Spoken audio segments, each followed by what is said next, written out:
Good morning, my dear students. I hope you are learning science at your home.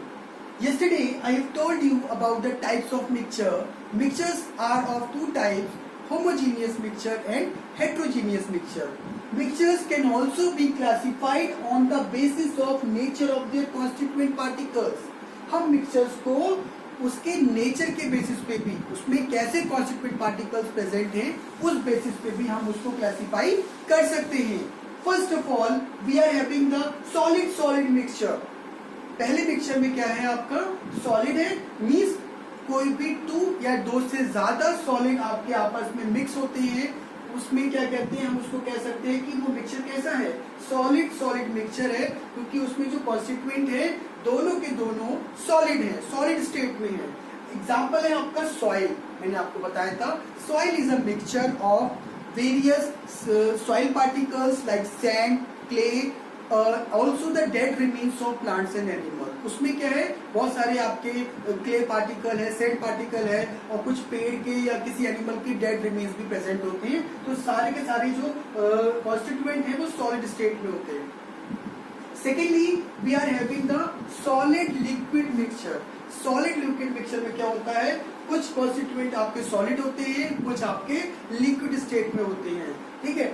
For example sea water. अगर समुद्र की पानी की बात करें तो sea water is a mixture of water and various salt. उस sea water में बहुत सारे सॉल्ट्स मिक्सअप होते हैं.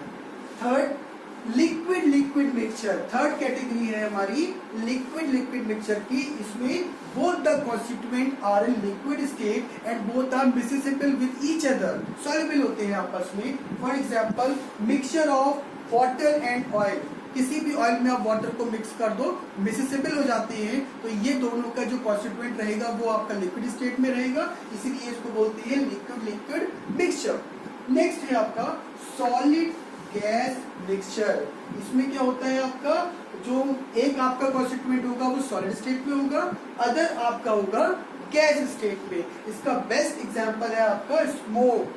स्मोक में आपने देखा होगा, smoke is a mixture of various carbon particles, various unburned particles जो होते हैं, कार्बन है आपका और आपका सूट है उसमें. ठीक है. उसमें डस्ट भी होती है उसमें, और बहुत सारी गैसेस भी होती हैं, जैसे कार्बन मोनोऑक्साइड है, कार्बन डाइऑक्साइड है. तो उसमें कुछ पार्टिकल्स आपके सॉलिड होते हैं, कुछ आपके गैसियस स्टेट में होते हैं. Next is gas liquid mixture. इसमें क्या होता है, लिक्विड में गैस भी प्रेजेंट होती है. वो कैसा होता है देखते हैं. मॉइस्चर. मॉइस्चर सबसे बेस्ट एग्जांपल है, because moisture is the mixture of we can say water vapour and air. Air में वाटर वेपर प्रेजेंट है, मॉइस्चर है. तो जो वाटर वेपर है वो लिक्विड स्टेट में है, एयर आपकी गैसियस स्टेट में है, इसीलिए ये इसका बेस्ट एग्जांपल है. और in the last we have gas gas mixture.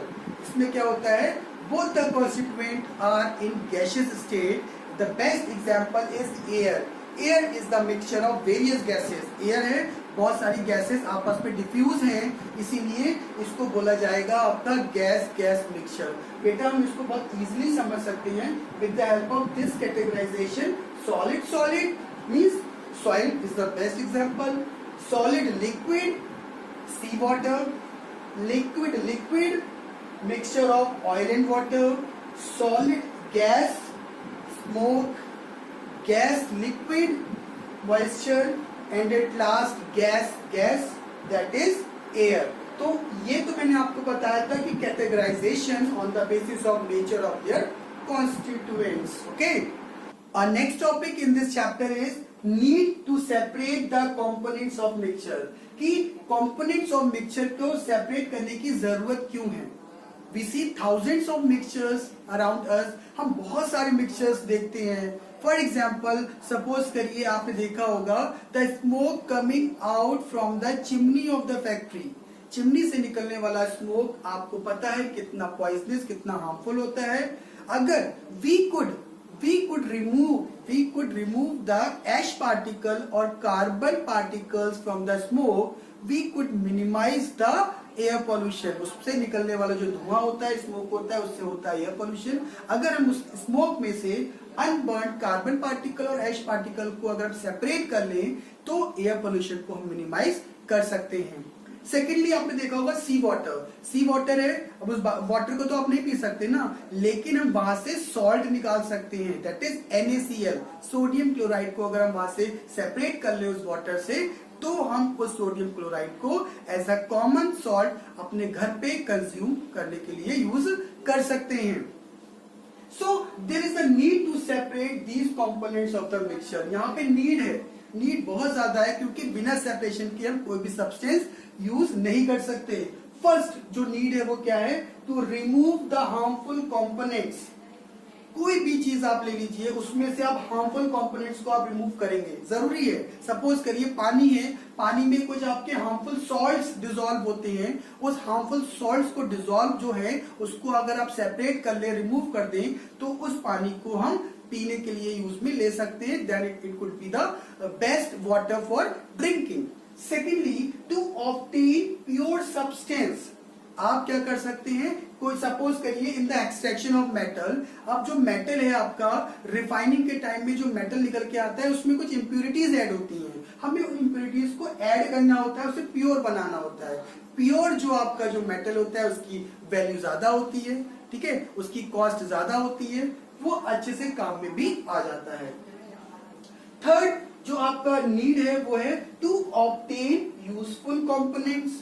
Useful components को ऑब्टेन करने के लिए फर्स्ट एग्जांपल की मैं बात करूंगा कि एक्सट्रैक्शन ऑफ मेटल में क्या होता है, मेटल कभी भी प्योर फॉर्म में नहीं आता है, उसके साथ क्या होता है, उसके साथ इंप्यूरिटीज लग के आती है। इंप्यूरिटीज को आप रिमूव करेंगे, मेटल्स को आप यूज में ला सकते हैं। सेकंड है आपका, आपने देखा होगा कि जो आपका क्रूड ऑयल होता है, ठीक है, जो आपका रिफाइनिंग के टाइम में जो क्रूड ऑयल होता है वो आपका आप एज इट इज उसको यूज नहीं कर सकते। हम यूज करते हैं पेट्रोल, हम यूज करते हैं गैसोलीन, तो वो कब यूज होती है, जब उसकी रिफाइनिंग हो जाती है क्रूड ऑयल की, तब हमें आपको जो प्रोडक्ट मिलता है वो होता है हमारा पेट्रोल, डीजल और गैसोलीन। तो वहां पे हमें यूजफुल कंपोनेंट चाहिए होते हैं, ठीक है।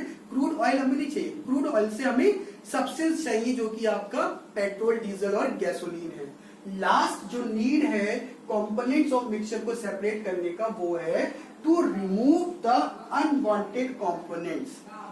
जो भी अनवांटेड कंपोनेंट्स होते हैं उसको आप रिमूव कर दो, तो आपको डिजायर्ड और कह सकते हैं जो आपके मोस्ट इंपॉर्टेंट कंपोनेंट्स होते हैं वो आपको मिल जाएंगे। फॉर एग्जांपल, आपने कभी मार्केट से आप कभी दाल या चावल लेके आते हो, उसमें बहुत सारा हस्क पार्टिकल्स होता है, भूसा होता है, उसमें सैंड पार्टिकल्स भी होते हैं, उसमें छोटे छोटे स्टोन भी होते हैं। ये सब क्या है, ये सब अनवांटेड पार्टिकल्स हैं, they have to be remove. उनको निकालना पड़ेगा ताकि हम उस राइस को, उस आपके जो पल्सेस हैं उसको हम इजिली कंज्यूम कर सके। और इसको हम करते हैं दो मेथड से, या तो उन कंकड़ को, उस सैंड पार्टिकल को, हस्क को आप हैंड पिकिंग मेथड से आप रिमूव कर सकते हैं, या फिर उसे क्या कर सकते हैं, आप पानी में डाल के कुछ ऐसी सैंड पार्टिकल्स होंगे वो आपके सेटल हो जाएंगे, इस तरीके से आप उसको रिमूव कर सकते हैं। बहुत ही आसान तरीका है बेटा।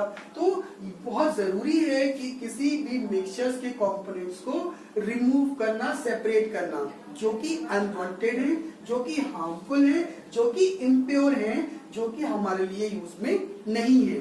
So students, I request you all please revise these topics at home thoroughly. Without revision you will not get anything, okay? Or one more request from my side, please watch the complete video. You are not watching the video, again and again I am telling you, okay? Please, it's a request from my side, watch the video. Thank you.